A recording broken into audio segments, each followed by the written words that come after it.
Bueno, pues damos la bienvenida a las redes sociales. Estamos transmitiendo en vivo desde la ciudad de Acapulco. Y el nombre de nuestra conferencia del día de hoy es Jesús no fue el plan B. Así tal cual. Jesús no fue el plan B. ¿Sí? Y nuestra base, vamos a estar en varios versículos. El primero que vamos a ir es en Génesis capítulo 1. Por supuesto, es necesario pensar que Jesús no fue el número 2, no fue el número 3, no fue que porque haya fallado Moisés o Abraham o Isaac o Jacob, no fue porque ellos hayan fallado. Jesucristo ya estaba en el pensamiento del Padre. Es tonto pensar que fue un acto de desesperación de Dios y mandar a Jesús. Eso es algo tonto, insólito y no pasa por la Biblia. Es aberrante pensar que Dios perdió el control y tuvo que mandar a Jesucristo como para salvarnos. Como porque, estos ya no, mira, ya se me perdieron, ya mis hijos se echaron a perder y Dios, ¿verdad?, le haya agarrado de por sorpresa. A Jesús, Jesús no fue mandado por el Padre por un acto de sorpresa y que le haya sorprendido. Te sorprende a ti y me sorprende a mí, pero no a Dios. Jesús pues fue, por medio del Espíritu Santo, la única forma de la salvación para la humanidad. No existe otra. Todo, exactamente todo lo que es en contra de Dios, todo lo que es en contra de Dios, piensa en lo que tú quieras. Todo lo que es en contra de Dios tiene un principio. Tiene un solo principio.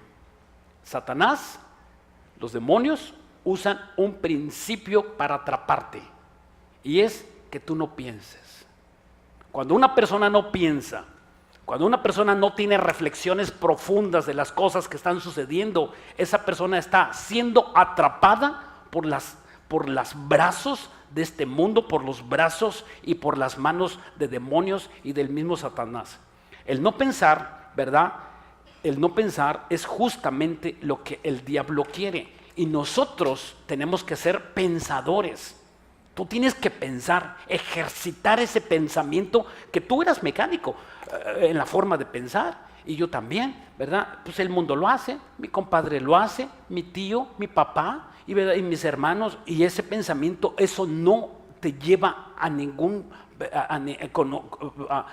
cuando tú seas grande vas a darte cuenta que tu papá o tu madre o quien te haya enseñado esos hábitos estaban equivocados y simplemente porque tú no lo filtraste por la Biblia.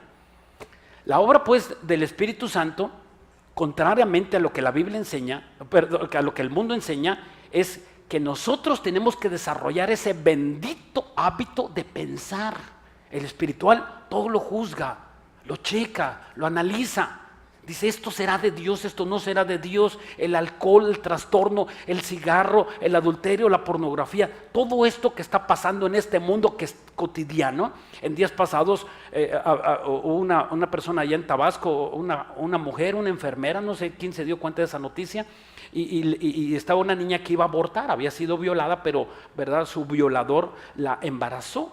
Y en el momento en que es embarazada una mujer, tiene dentro de ella una vida, sin importar cómo lo haya concebido, es una vida humana. Y entonces llega, seguramente era cristiana, y le dijo, ¿sabes qué? A Dios no le agrada que tú abortes. Y la niña le platicó a sus padres y bueno, ya querían linchar a esa enfermera. Y se juntaron de personas ahí en el estacionamiento del hospital, se juntaron y que estaban en contra tan solo de que esa persona dio su opinión de que esa niña no fuera, cometiera el asesinato, ¿verdad? Porque así le debemos de llamar, que es el aborto. ¿Por qué? Porque el mundo no piensa que adentro de ese bebé, adentro de esa matriz, hay un bebé con vida y tiene alma, y tiene espíritu, y tiene sentimientos. No lo ven, no lo piensan. ¿Por qué no lo piensan? Porque simplemente no quieren pensar. no quieren pensar y están en contra de la vida. Este es el mundo que estamos viviendo, que están en contra de la vida. Entonces, la obra, pues, repito, la obra del Espíritu Santo, la obra del Espíritu Santo maravillosa pretende que tú tengas una capacidad de pensamiento, que desarrolles y pienses, no como el mundo piensa, que lo analices y que tú medites. Por eso dice en el Salmo 1:2, dice, en la ley de Jehová está mi delicia y medito de día y de noche. Josué también lo dijo, Josué 1:8, nunca se aparte este libro de la ley de ti y meditarás de él de día y de noche. ¿Qué tienes que hacer? Meditarlo. Cuando tú agarras la Biblia y la abres y tú dices, caray, esto dice la Biblia y esto hace el mundo, estás pensando como piensa Dios. Pero si no eres capaz de abrir la Biblia y que a veces que si ni la conoces, este libro tiene tu nombre, tiene el tuyo y el mío. Aquí está escrita tu vida. Por eso no sabes quién eres, por eso no sabes a dónde vas, por eso no entiendes y por eso sigues pecando como pecas, porque tú no entiendes que aquí dice la Biblia que nuestra vida está escondida con Cristo Jesús. En estas páginas está tu nombre escrito. Dios vino a salvar a un grupo de personas que se llaman los cristianos, y Dios vino a proclamar la salvación a todo el mundo. Simplemente todo el mundo no va a ser salvo. No porque Dios quiera, y Dios no condena a nadie del infierno, sino simplemente porque las personas no han querido obedecer el consejo de Dios. Dios quiere que tú te salves, y las personas que no están escritos en el libro de la vida no van a ser salvos, como lo dice en Apocalipsis. Y esas personas, al leer la Biblia, dicen, esto no es para mí. A mí me gusta el alcohol, a mí me gusta el cigarro, a mí me gusta la fornicación, a mí me gusta la pornografía. Entonces esas personas dicen, ¿sabes qué? Tu Biblia tiene muchos requerimientos y yo no los cumplo. Esa persona no es cristiana. Simplemente no es cristiana, no tiene a Cristo en su corazón. Cuando una persona tiene a Cristo en su corazón, busca su santidad y se contrista. ¿Cómo te pasa a ti o a nosotros los cristianos cuando pecamos? Nos sentimos mal.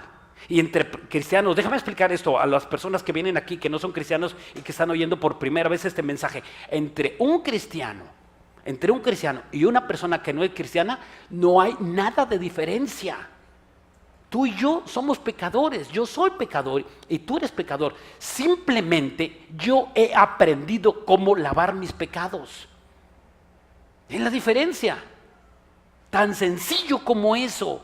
No creas que yo soy un santo pastor y verdad. Y no te equivocas, soy pecador. La Biblia dice que todos hemos pecado y somos pecadores. Y cuando nosotros, ¿verdad?, le decimos a las personas que no son cristianas que somos pecadores, igual, entonces nos ponemos a nivel de ellos. Pero si les decimos, no hombre, es que yo tengo el Espíritu Santo y es que yo tengo tanto conocimiento, entonces ¿sabes cómo te van a ver? Para arriba. Y al verte para arriba nunca te llegan. O aquellos pastores, no me toques porque se pierde la unción. Entonces esa persona está tan arriba, es tan santo, que yo no sé qué tuvo que hacer para que llegara a esos niveles, y es inalcanzable y nadie lo puede tocar. Cuando la Biblia dice que nosotros somos pecadores, tú y yo, y aquí en este lugar se te va a enseñar a cómo limpiar tus pecados, cómo vivir una vida en santidad y agradándole a Dios. Ok, todo este plan de la salvación, todo este plan que estoy narrando y que estoy dando como introducción, todo este plan estaba en el pensamiento de Dios.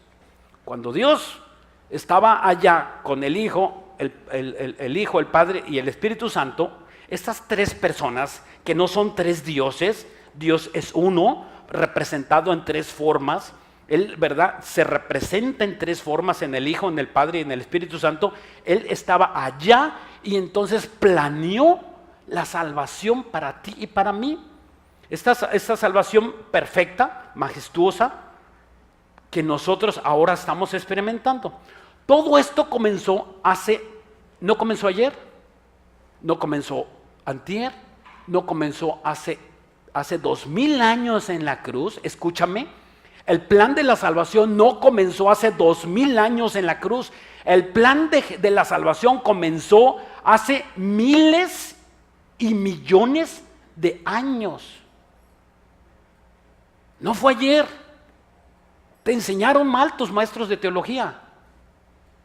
El plan de la salvación de Dios fue mucho antes. La Biblia dice que desde antes de la fundación del mundo. Échate esa. Y si la Biblia tiene y si el mundo tiene miles y miles de años, pues entonces tu salvación no es de ayer. Génesis 1:1. Génesis 1:1. En el principio creó Dios los cielos y la tierra. Fíjense bien. Aquí el libro de Génesis es el libro Bereshit, y significa en el hebreo en el principio. En el principio creó Dios los cielos y la tierra. Dios sabía que muchos humanos, escúchenme esto, Dios sabía que muchos humanos iban a perderse. Dios sabía. Alguien me dirá, oye, ¿y si por qué Dios sabía que muchos humanos iban a perder, que nunca iban a dejar de pecar, que iban a vivir en pecado, totalmente entregados en el pecado, que iban a escuchar la salvación y que iban a rechazarla? Y si Dios sabía que nunca iban a obedecer este grupo de personas, es bien válido preguntar por qué Dios hizo a los humanos. Entonces Dios hubiera hecho solamente los que íbamos a obedecer, solamente los que íbamos a creer en la salvación de la gracia por la muerte de Jesucristo. Entonces Dios hizo a los malos y a los cristianos, porque nosotros no somos buenos. Bueno, solamente el Padre, eso que quede claro. Entonces Dios hizo a los malos, a los que no iban a obedecer, y hizo también a nosotros los cristianos. Entonces alguien podría decir, vuelvo a preguntar, o vuelvo a aventar esta pregunta: ¿por qué Dios no nada más hizo a los que iban a obedecer? Es bien sencillo, ¿no? Por preguntar, y es válido. Las preguntas a Dios no son malas. Es malo que tú no preguntes y que tú no tengas preguntas. Eso es muy malo, porque tú entonces estás viviendo una vida cómoda sin pensar, sin razonar.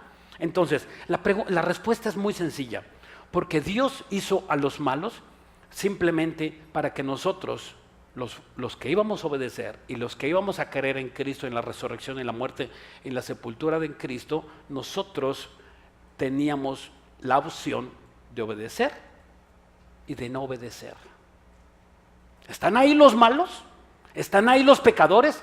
Para que tú como cristiano te distingas que eres un cristiano. Para que nosotros pasemos entre el pecado y nosotros no nos contaminemos. Esto da evidencia de que tú realmente eres un cristiano. O sea, dicho de otra manera, Dios nos dio la capacidad de elección. Tú tienes una capacidad de elegir entre lo bueno y lo malo. Está en ti. Y por eso esas personas van a ser condenadas y otras personas van a llegar al cielo. Simplemente porque decidieron, pensaron si lo que estaban haciendo era bueno y les llevaba a Dios, o lo que estaban haciendo aquellos malos le iba a agradar a Dios o no le iba a agradar a Dios. Y hay quienes piensan, dicen, bueno, yo así vivo y qué me importa, allá tú con tu Dios y allá tú con tu Cristo, y qué me importa, yo voy a seguir viviendo mi vida y no me importa. Esas personas están conscientes de ir al infierno. Una vez le prediqué a una persona en el centro de Acapulco, y estaba tirada ahí en el piso. Lo he platicado varias veces, a mí me impactó, me marcó para toda mi vida, y le prediqué a una persona que estaba en el piso, y me digo, oiga, quiero hablar con usted. Y me dice ella, ¿me traes algo de comer? Le digo, traigo algo mejor que la comida. Y me dice, ¿qué es eso? Le digo, te vengo a hablar de Jesucristo. Y me dice, con Jesús yo no quiero nada. Le dije, es el Hijo de Dios. Es el Hijo de Dios que dio a su Hijo morir en la cruz para que tú no vivas como vives. Y dices, no me hables de Dios, no me hables de Jesús, no quiero saber nada. ¿Sabes qué? Esa persona estaba confesa de que no quería nada con Dios. Y cuando alguien le dice a Dios, no quiero nada contigo, ¿sabes lo que hace Dios? Se aparta.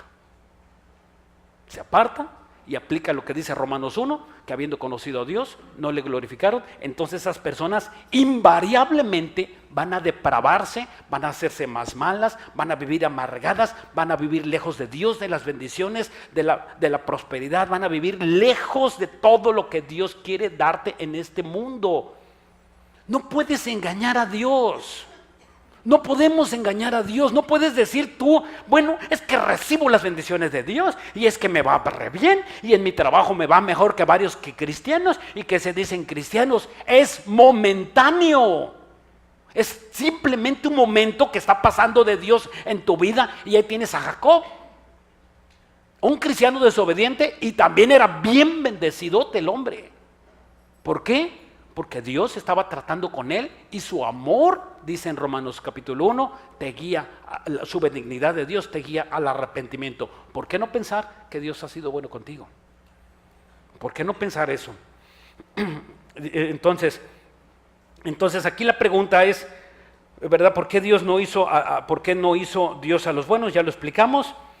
Aquí los científicos en este capítulo 1, versículo 1 de Génesis, los científicos, algunos estiman la antigüedad de la Tierra en 4.600 millones, algunos.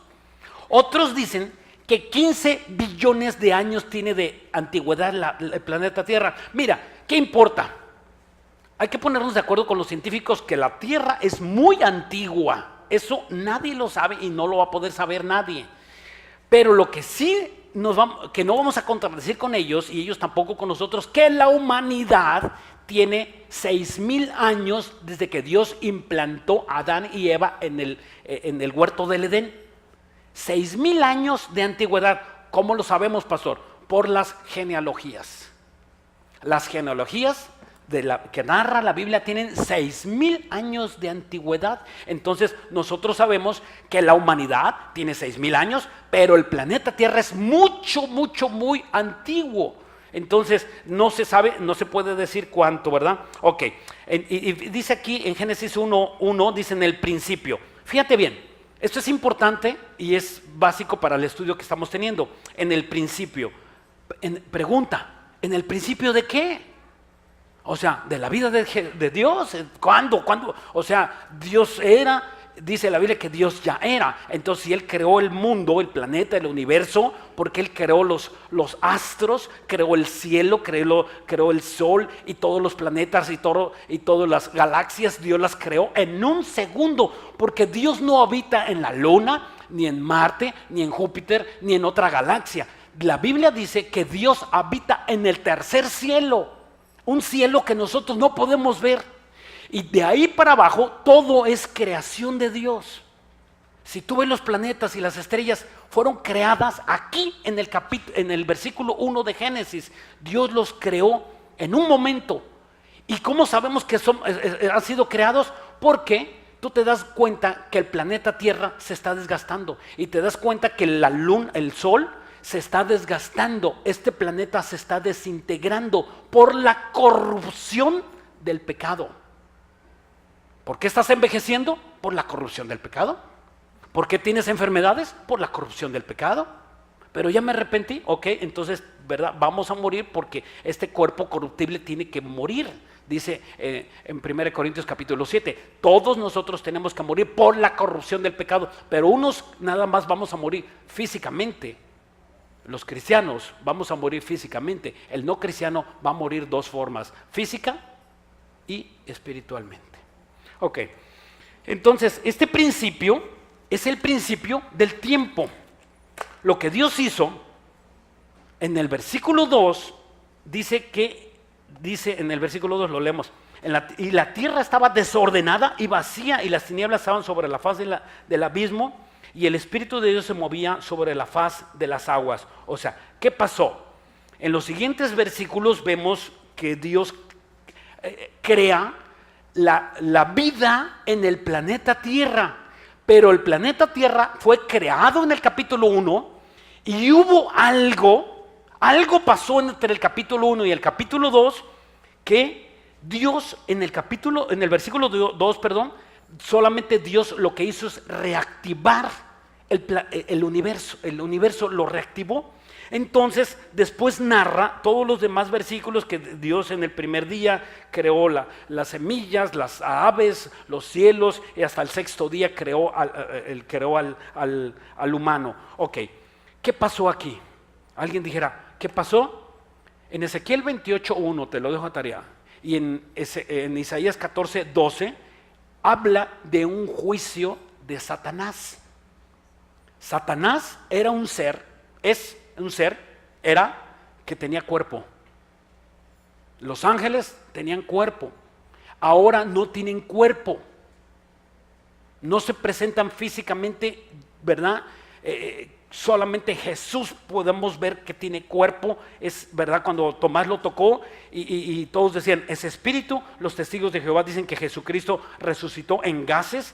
Dice la Biblia que ese es el espíritu del anticristo, el que crea que Jesucristo no resucitó corporalmente. A Jesús lo podías tocar y no lo atravesaba tu mano, lo podías tocar. No era un espíritu, era un humano, ¿verdad? De carne y hueso que resucitó. Era Dios mismo, pero hombre al final también. Entonces, Jesucristo resucita para enseñarnos que la vida cristiana es exactamente eso, que tú puedes vivir una vida humana en santidad.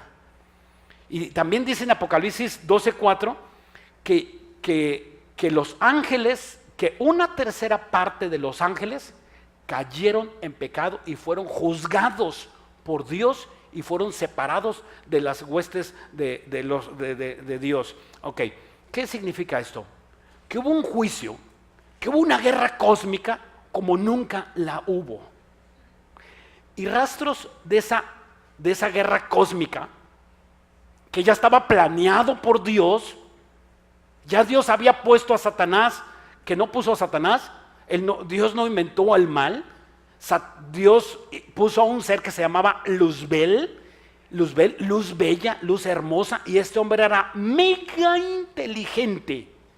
Después de Jesucristo, el ser más inteligente es Satanás. Y en tercer lugar, Salomón. Entonces, Satanás es súper inteligente. Tú no puedes platicar con Satanás porque te engaña.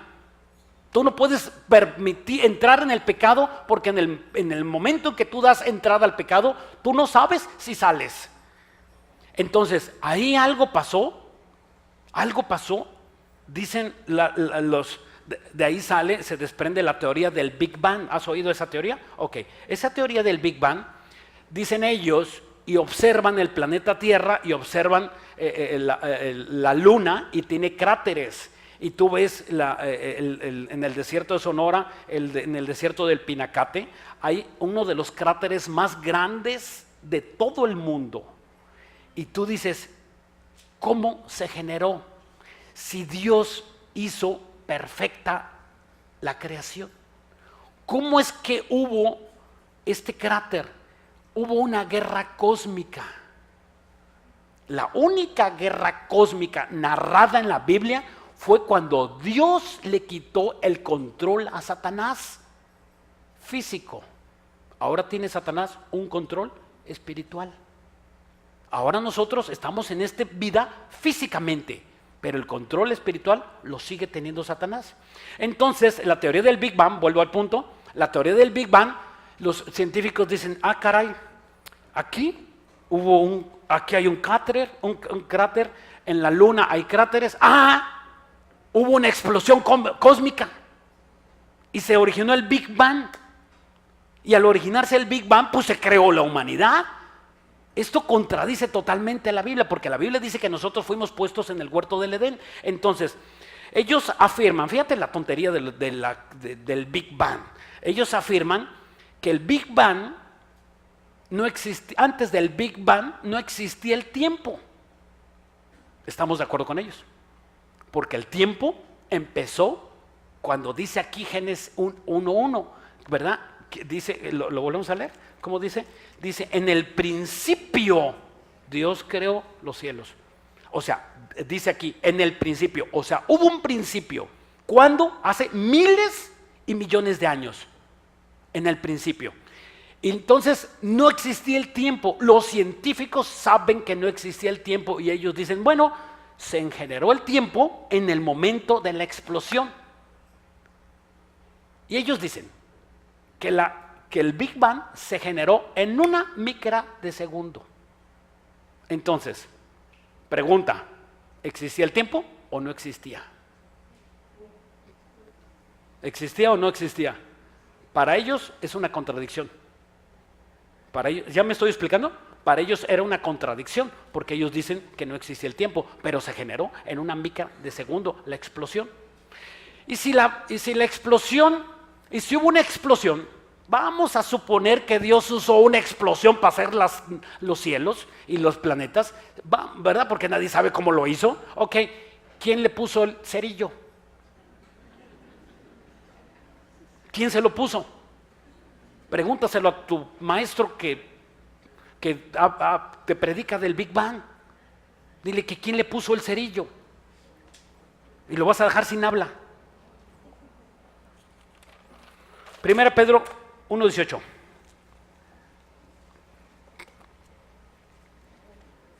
Primera Pedro 1:18. Aquí en 1 Pedro, Pedro hace referencia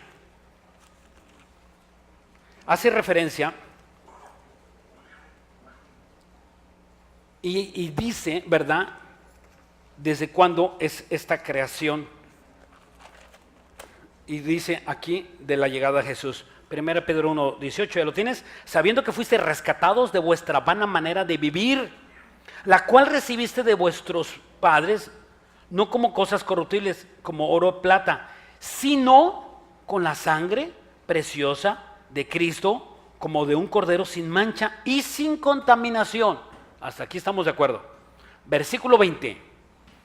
Ya destinado desde antes de la fundación del mundo.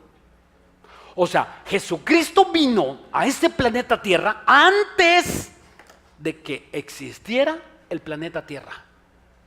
Antes de millones de años, ya tú y yo estábamos en el corazón de Dios y Dios sabía en dónde ibas a nacer, Dios sabía quién iba a ser tu papá, Dios sabía quién iba a ser tu mamá, Dios sabía cómo te ibas a llamar, tus gustos, tus debilidades.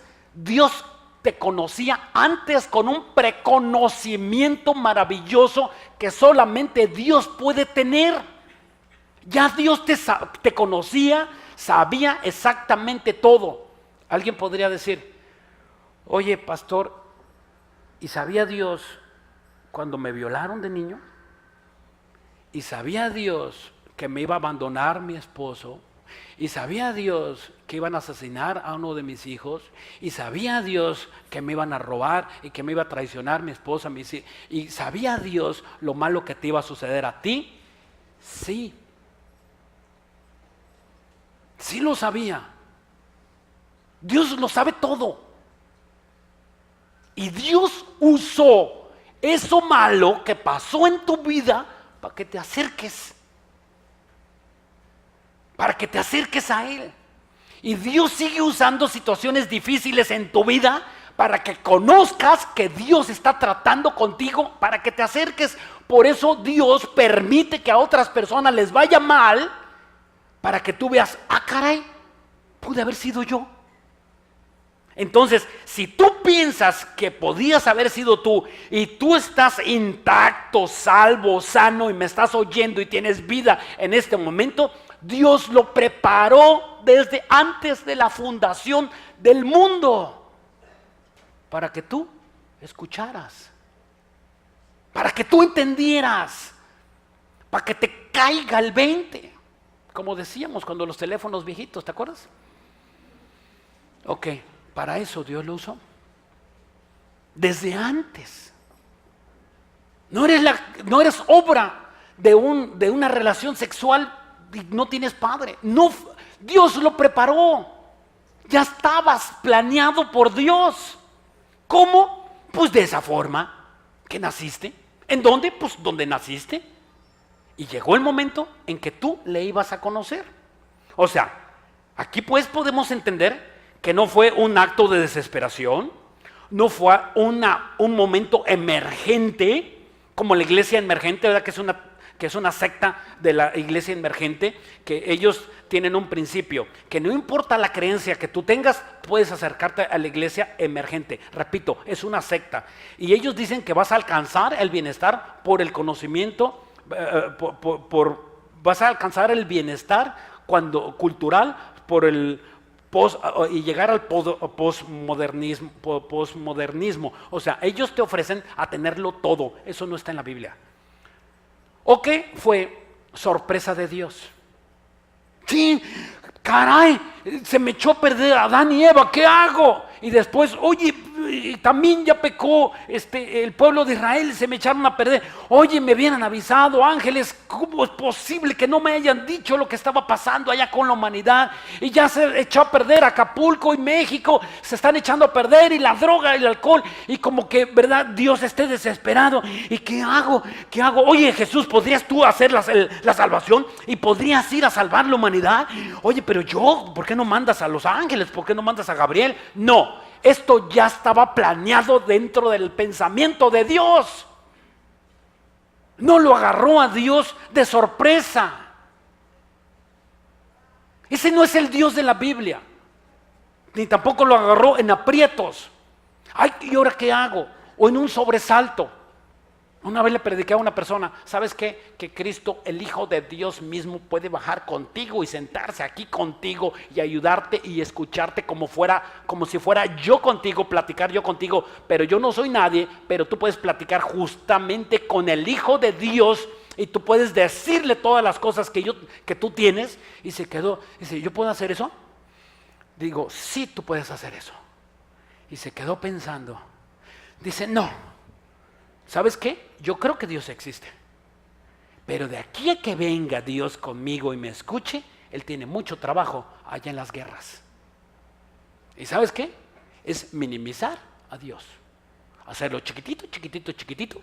Y no lo culpo, y como nosotros pensamos lo que eres, piensas lo que somos. Pero te hago un desafío. Si tú fuiste creado por Dios, ¿por qué no pensar que Dios piensa mucho más grande que tú? ¿Qué te hace pensar que Dios piensa como tú? Si yo invento una máquina, yo le preciso a esa máquina qué hacer, porque yo soy el inventor de esa máquina. Y esa máquina jamás va a poder rebasarme. Como lo enseñan los científicos, ¿verdad? Que ahora que las máquinas son más inteligentes que los humanos, nunca va a poder hacer eso. Jamás. Tienen mucho dato, pero jamás van a pensar. ¿Verdad? Tienen mucha información, pero jamás una máquina va a poder pensar. Porque el pensamiento no está en la materia. La materia es imposible que piense. Los únicos seres, ¿verdad?, racionales sobre el planeta Tierra somos los humanos y no son los animales. Lo que nos distingue de los animales y de los humanos es que los animales piensan como animal, aunque hay muchos humanos que piensan como animales. ¿No es verdad? Tú puedes ver a un perro tener relaciones sexuales con otros perros, ¿verdad? Y hay humanos que están haciendo lo mismo. Y tú ves a un perro comiendo del basurero. Y hay humanos que comen del basurero. Hay perros que muerden a su dueño. Yo tenía uno. Y hay humanos mal agradecidos que muerden la mano de quien les sustenta y aún escupen el rostro de su Dios. ¿No es verdad? ¿No estamos deshumanizándonos? ¿No nos estamos depravando la humanidad? Como humanidad hablo. ¿No está pasando eso? ¿De dónde sacan pues que Jesucristo fue el plan emergente de Dios? Efesios 1:3. Efesios 1:3. Efesios 1:3, y aquí también el apóstol Pablo en Efesios 1:3 explica un poquito de esto. Bendito sea el Dios y Padre de nuestro Señor Jesucristo, que nos bendijo con toda bendición espiritual en los lugares celestiales en Cristo Jesús, según nos escogió en Él antes de la fundación. Esta palabra escogió en el griego significa seleccionó. Según nos seleccionó Él antes de la fundación del mundo para que fuésemos santos y sin mancha. Dios te escogió para que vivieras una vida en santidad. Dice, para que fuésemos santos sin mancha delante de Él, en el amor, habiéndonos predestinados para ser adoptados hijos suyos por medio de Jesucristo, según el puro afecto de su voluntad. Échate esa. Según a Dios le plació que tú escucharas del Evangelio. A Él le plació. Dios dio a conocer el Evangelio a quien Él quiso. ¿Por qué mis abuelos no conocieron del Evangelio? Porque a Dios no le plació. ¿Por qué mi pariente que vivió y que era tan bueno y que no le hacía daño a nadie no conoció del Evangelio? Pues porque a Dios no le plació. Pero a ti Dios te ha dado a que tú conozcas del Evangelio por el puro afecto de su voluntad. Simplemente Dios te escogió. Ahora, ¿ya te escogió? ¿Sabes qué? Siéntete importante delante de Dios. Siéntete que, caray, Dios, tú me escogiste. Y yo, siendo quien soy, me escogiste. Sí, Él te escogió. Y te escogió porque sabías que tú no le ibas a rechazar. Ok. ¿Sabías tú que en tiempos cuando Jesús nació y llegó a este planeta Tierra hace 2000 años aproximadamente, ¿verdad? Ya vimos que ya estaba en el plan de Dios mandar a su Hijo Jesucristo. Dice en Hebreos que todas estas cosas fueron señales de Jesucristo. Abraham, una señal del Padre. Isaac, una señal del Hijo. Jacob, una señal del Hijo redimido. Y siempre estamos viendo señales y señales por toda la Biblia. Todo esto estaba dentro del plan de Dios. Vuelvo a preguntar, ¿sabías tú que en el tiempo que Jesús nació, las personas que no amaban a Dios sabían que Jesucristo venía? ¿Cómo? Un grupo de personas no cristianas sabían que Jesucristo iba a nacer. Y estoy hablando de no cristianos. Un grupo de personas, teólogas no cristianas, abrieron las Biblias y dijeron, sí, va a nacer Jesucristo. El Hijo de Dios va a nacer. ¿Tú puedes creer que ese tipo de personas sabían que Jesús iba a nacer en Jerusalén? Sabían que iba a nacer Jesucristo en Israel y que no iban a creer en Él. Ahorita lo vamos a leer. Te vas a sorprender con este versículo porque tú no sabías eso. Muchos de ustedes no lo sabían. Ok, esto es igual que hoy. Tú les preguntas a una persona, oye, el 24 de diciembre que celebramos la Navidad. Y tú le dices, ¿y tú sabes qué significa? Sí, claro que sí, todos sabemos qué significa la Navidad, el nacimiento de Jesucristo. Y vamos a chupar, te dicen. Y vamos a comer y vamos a regalarnos y vamos a ver y vamos a disfrutar, vamos a ser felices, que es lo que Dios quiere, ¿no? Que seamos felices. Qué felicidad tan absurda. Ok. Vamos a ver este pasaje en Mateo 2:1. Mateo 2:1. Mateo 2:1. Aquí en Mateo 2:1 hay un grupo de personas teólogas que supieron que Jesucristo venía y no le siguieron. Teólogos, estudiosos de la Biblia, vieron las concordancias, vieron las referencias, sabían al revés y al derecho la Torá, el Antiguo Testamento, lo conocían y no obedecieron. ¿Dónde está eso, pastor? Aquí, en Mateo 2:1. Cuando Jesús nació en Belén, de Judá, en los días de rey Herodes, vinieron del oriente a Jerusalén unos magos sabios, diciendo: ¿dónde está el rey de los judíos que ha nacido? Porque su estrella hemos visto en el oriente y venimos a adorarle. Oyendo esto, Herodes odiaba todo lo que tenía que ver con Dios y con la Biblia y con Jesucristo. Él odiaba, aunque Jesús no nacía todavía. Y dijo: ¿cómo? Él dijo: ¿cómo? ¿Otro rey? ¿Que yo no soy el rey Herodes de este mundo? Él sabía y se sintió amenazado y se turbó, y toda Jerusalén con él. Entonces, dice el versículo 4, entonces convocando los principales sacerdotes y los escribas del pueblo, les preguntó: ¿dónde había de nacer el Cristo? O sea, fíjense bien, pasan los teólogos, que eran los magos, que no eran magos, no eran los 3 reyes magos, eso no existe en la Biblia. Pasan los sabios y le dicen: vamos a adorar al rey de Jerusalén. Dijo él: ¿cómo? Y los oyó decir. Y entonces él va y corre con sus sabios, sus teólogos, y le dicen: a ver, ¿cómo es que van a ser otro rey si yo soy el único rey? Y le contestan en el versículo 5.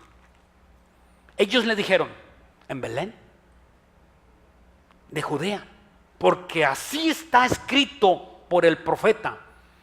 Versículo 6. Y tú, Belén de la tierra de Judá, no eras la más pequeña entre las principales de Judá, porque de ti saldrá un guiador y apacentará a mi pueblo Israel. Eso está en Miqueas 5:2.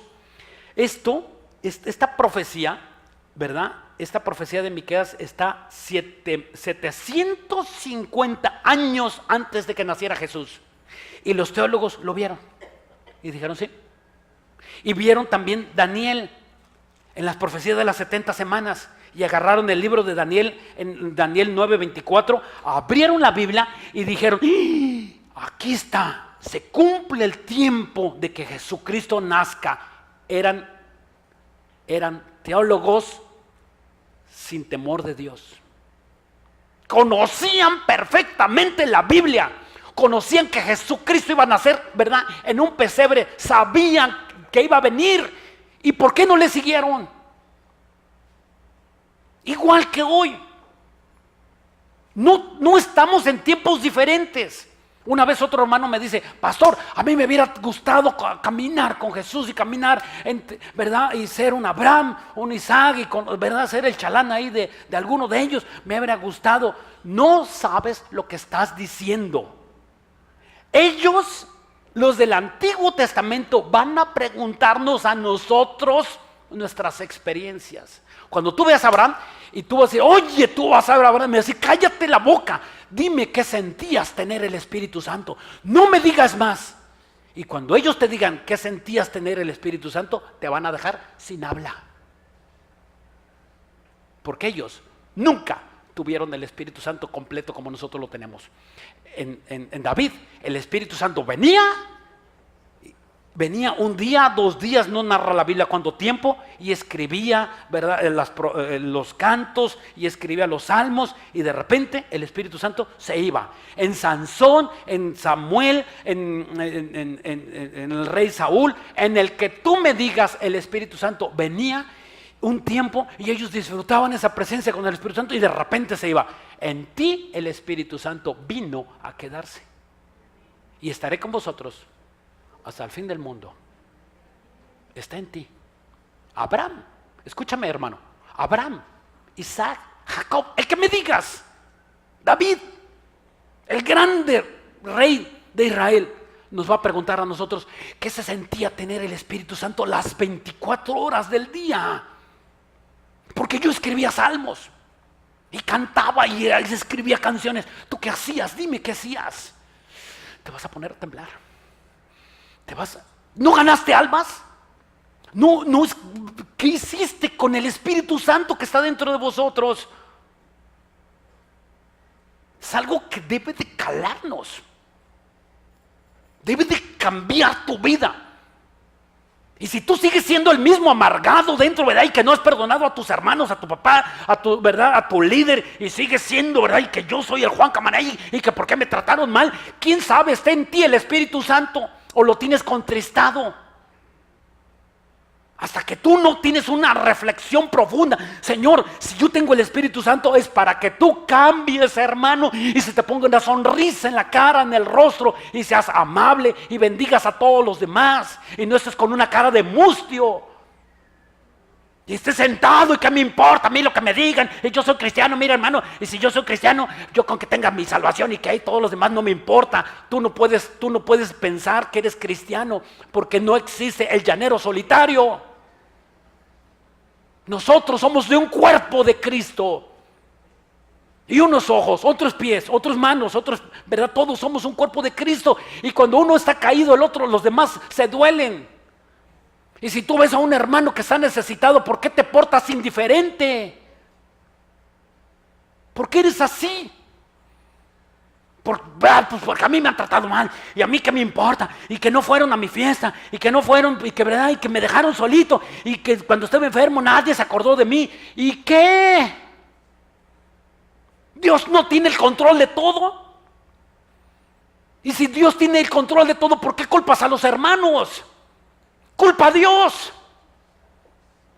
Dile, Señor, ¿por qué me dejaste solo? Pregúntaselo y espera a que Dios te conteste, porque se vale preguntar a Dios. Lo que no se vale es decirle a Dios, ¿por qué lo hiciste?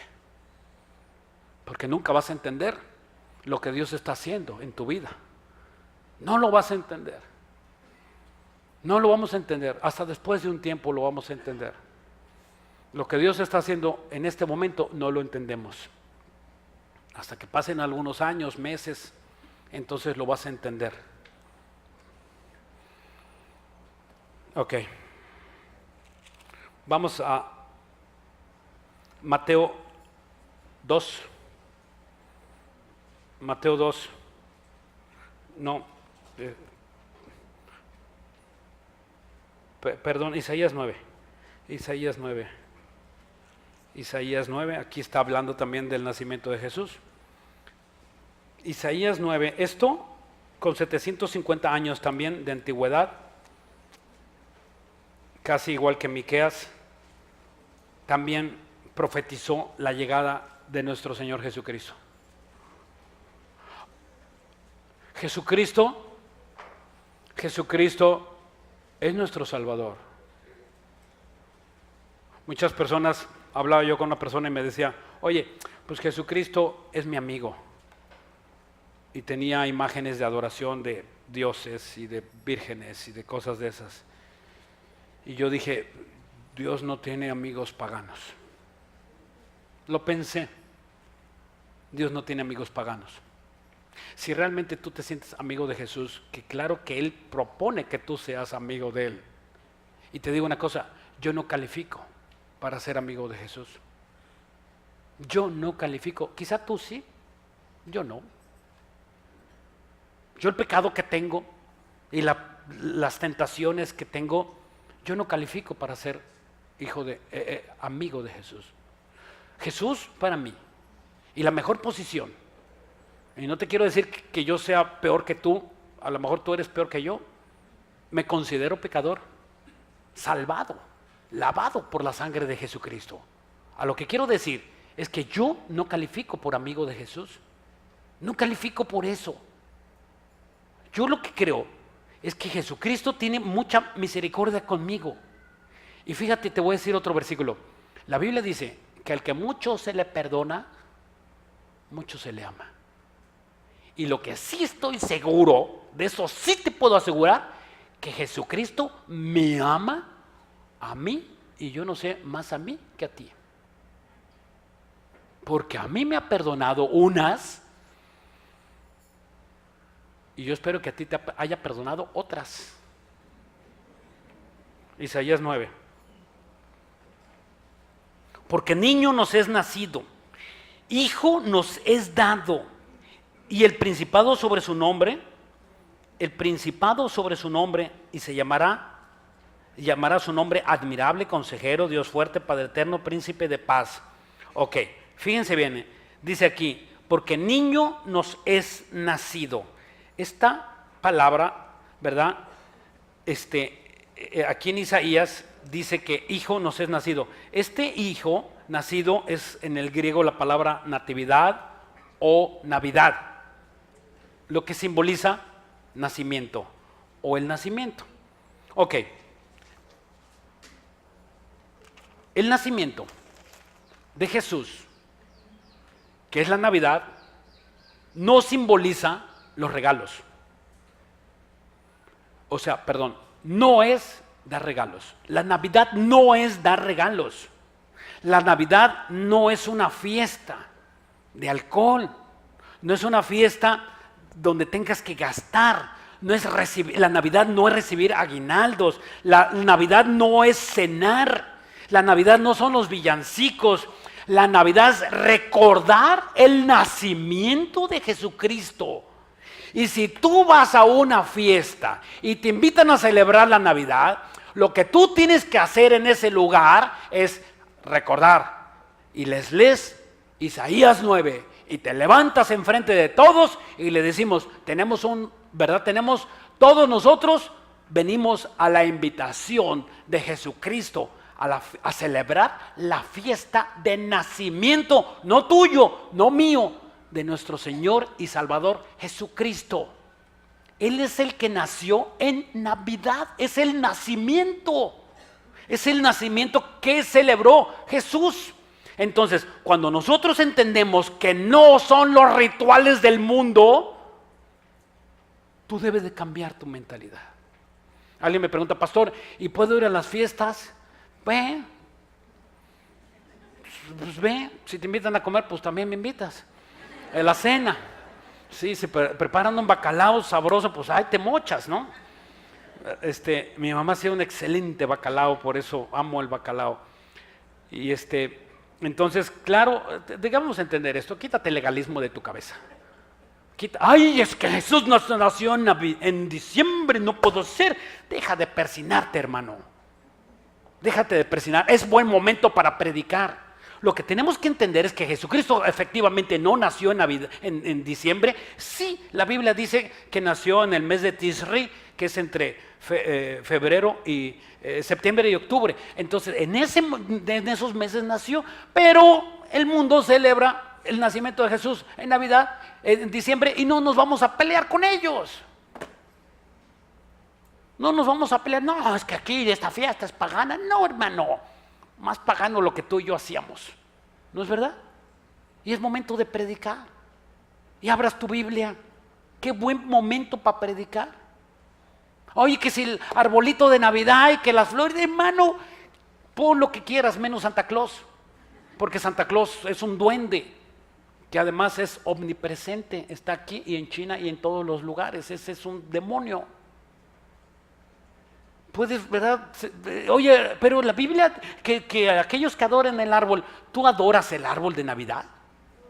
Pues ponlo. Pero para el justo, para el limpio, todas las cosas son limpias, pero para el corrompido, todas las cosas son sucias. Y si tú quieres celebrar y poner arbolito, y puedes poner, ¿verdad? Cómete todo. Cómete todo lo que te den, cómetelo, ¿verdad? En completo orden. Todo te es permitido, pero no todo te conviene. No te vas a dar, ¿verdad? Los hospitales están llenos de glotones hoy, ¿verdad? ¿Verdad? Y Dios no lo guarde que uno de nosotros cristianos caigas en glotonería. No, come tu medida. Come tu medida. A mí me gusta siempre reflexionar del recalentado, ¿no es cierto?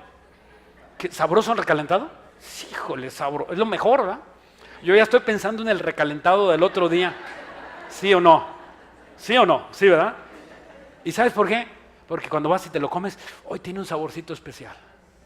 ¿Sí, verdad? Y muchos hermanos me dicen, sí. Ok, fíjate bien esto. Cuando tú ves una Biblia y ves un versículo, caray, Dios me habló por este versículo, y te llena, te fortalece, dices, amén, Señor, gracias, me diste este pasaje es para mí. Y sabes qué, y cuando vas al otro día, en la noche, y vas al recalentado de la palabra de Dios, esta palabra, ay Señor, sabrosísima, qué hermoso, más hermosa que el plato de pozole que te comas recalentado. Esta palabra es de vida eterna. Esta palabra, el pozole que te comas y lo que comas hoy en la noche, ¿verdad? El día de Navidad o de Año Nuevo, lo que comas, se te olvidó que comiste hace 3 años, 4 años. Pero esta palabra nunca va a pasar. Mis pensamientos, dice, y mi palabra nunca pasará. Pasará este mundo, pasarán los cielos, pero mi palabra permanecerá para la eternidad. Todo lo que tú aprendas de la Biblia, todo lo que tú aprendas de la Biblia y pongas por obra, eso te llevas al cielo. No te vas a llevar tus guaraches, no te vas a llevar las obras que hiciste, no te vas a llevar el dinero, la cuenta de cheques, el nivel que hayas tenido en el lugar de tu trabajo. No te llevas nada. Te vas a llevar el conocimiento. El conocimiento que tú pusiste y entendiste y lo pusiste por obra, eso es lo que te vas a llevar.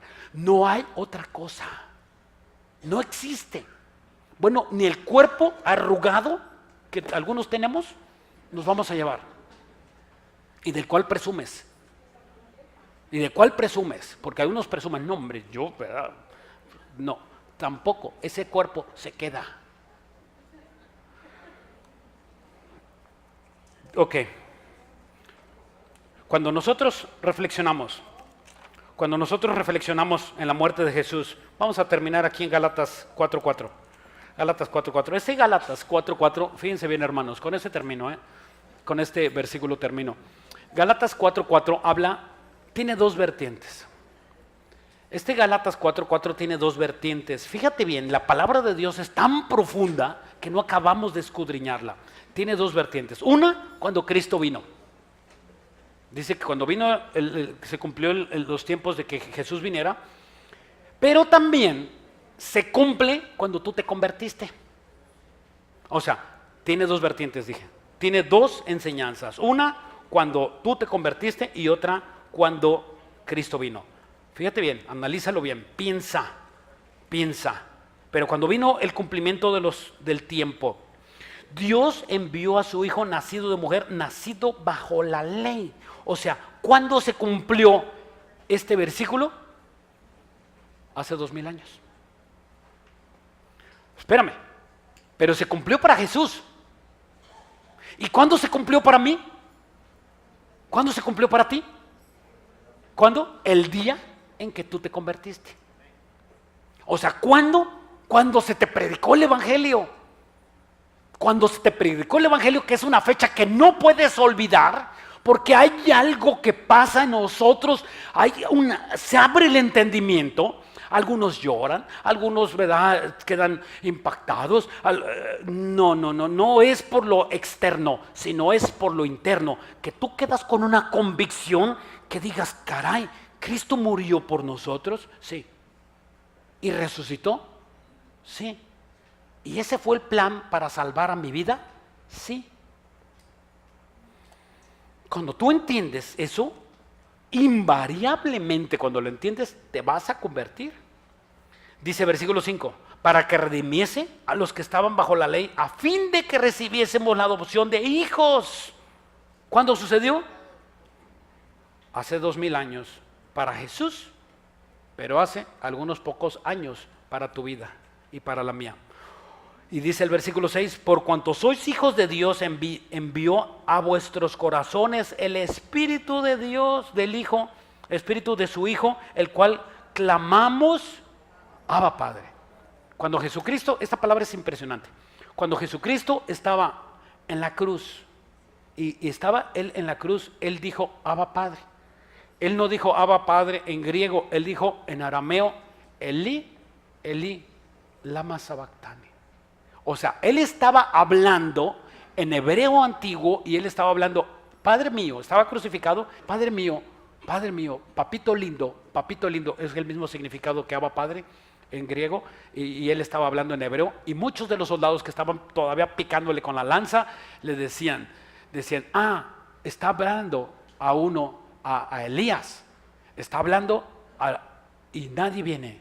Y él estaba, lo que no entendían, que él estaba hablando con Dios y le dice, Elí, Elí, lama sabactani, Padre, ¿por qué me has abandonado?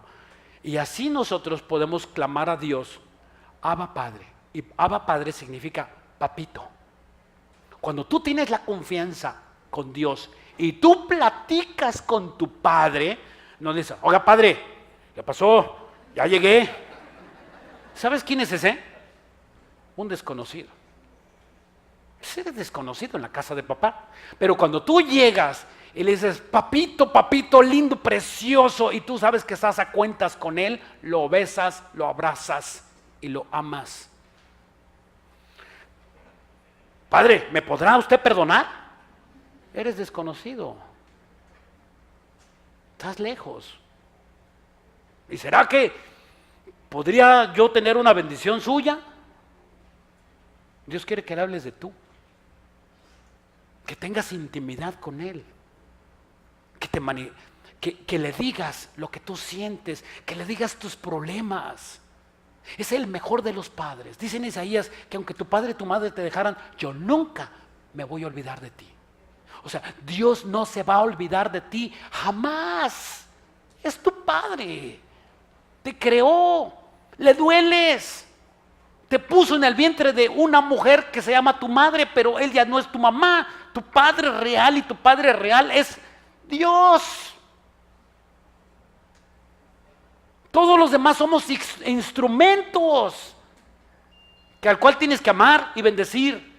Los instrumentos de Dios. María fue un instrumento en las manos de Dios, pero no es la madre de Dios. Y así cuando tú hablas con Dios, Él es tu verdadero Padre.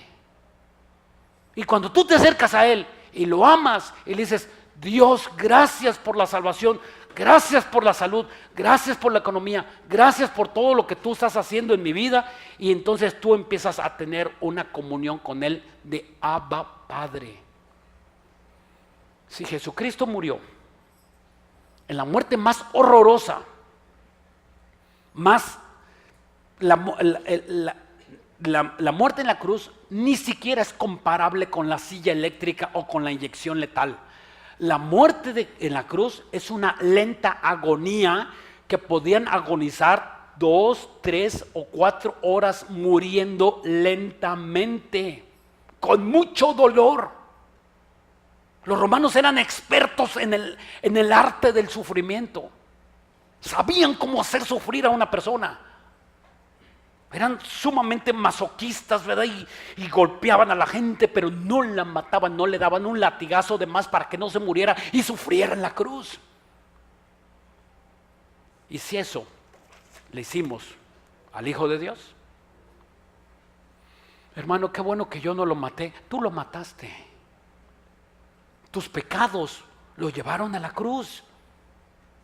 Tus rebeliones, tu insensatez, tus mentiras, tus adulterios, tu fornicación, tus borracheras, tu lujuria, eso llevó a Cristo a la cruz, y las mías también, para que nosotros fuésemos salvos. Y crucificamos